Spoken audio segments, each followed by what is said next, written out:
Twilight Golfer. On Twilight Golfer, Grant. The Twilight Golfer himself, you better believe it, it's your boy here. Here at Mattawang, having the time of our lives.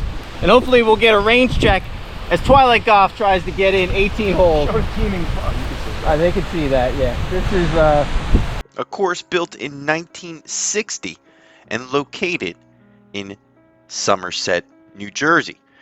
Almost outside of New York City, just about an hour and a half.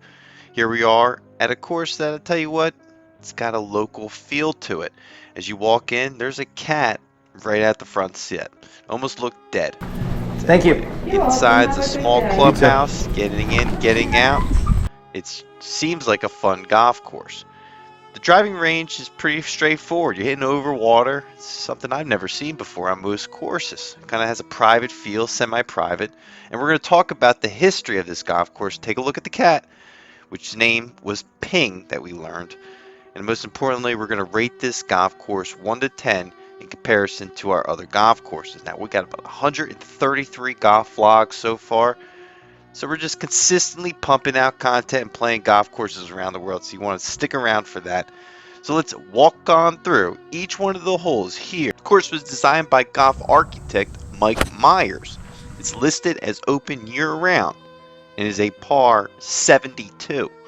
Its slope is 130, and the rating of this course is listed also at a 73.1. It doesn't stretch over 7,000 yards, sitting at 6,803 yards. A friendly, open course that allows opportunities for golfers to hit a bad shot and still get away with it, as long as they keep the ball low on these tree lines. It's something I had a problem with on the first few holes. As to whether this golf course is worth it, well, on Google, from a 5 out of a 4.1, that's what this course rates.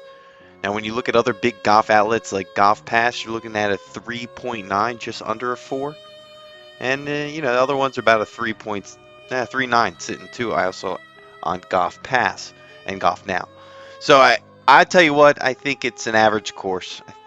We're going to talk about the price here. With the weekends being the most expensive, sitting with a cart at $79. I think I paid $77, and it was the weekend. It wasn't that prime time rate in the morning, so again, they got those rates that are a little bit more expensive.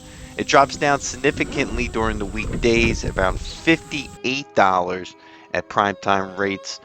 So you know what? I think that's worth it. On the weekend, I don't know if this is a weekend course for you. You know, quickly looking on Golf Now with some Golf Now deals at $38 at 11 o'clock on a Thursday, and that's tomorrow if you're keeping track. So again, last minute deals, pretty good. Planning ahead, I mean, if you got a foursome, you can't find any tee times, this might be the place for you.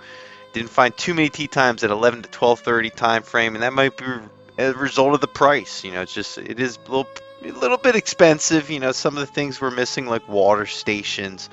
You could see the signage was, I thought, pretty good to shape. You know, we don't lie on this channel. We got better cameras now and starting to get a real feel of the golf course as we continue to pump out more content. And with 133 golf vlogs, we've just been slamming them. So for the most part, you know, these are the types of footage. We're not out there just talking about me playing golf. We're going to really show you the golf course and give a little bit of history of this one, more importantly. And like many other golf courses that we filmed, name changes talk about history. They talk about changes that are happening within the course and ownership, and just maybe things that are good, maybe they aren't good. But on this one, I think it was good. It was originally a private golf course, so again, opened in 1960. It was named under Pike Brook Golf or Country Club, and it changed its name, you know, in the mid 1980s. It's always had a reputation of being a hidden gem, especially if you're outside of New York City. I didn't feel like I was close to that. And also you had Jack Nicklaus shooting a 66 here from the back tees, which remains the course record, which is fun. In the mid-1980s, when the course was sold to several developers, you saw survival plans just turning into housing, which I saw that so many times on different golf courses. In 1996, the present owners of the golf course purchased it and immediately threw a ton of money into the maintenance and development of the golf course, including that new clubhouse which was constructed, which felt kind of new, and also a new sprinkler system which was installed, green tops. Everything kind of felt rebuilt, restructured, improved abilities, handle, and just improve public play of the golf course. Changes, the course then obviously switched over to a semi-private golf course with daily fees, and a new change obviously was appropriate. And through research from local libraries, it was developed at the time. It was a old Native American tribe lived on the site of the property. That's a fun historical fact. And as a result, you have to give respect, and I love that.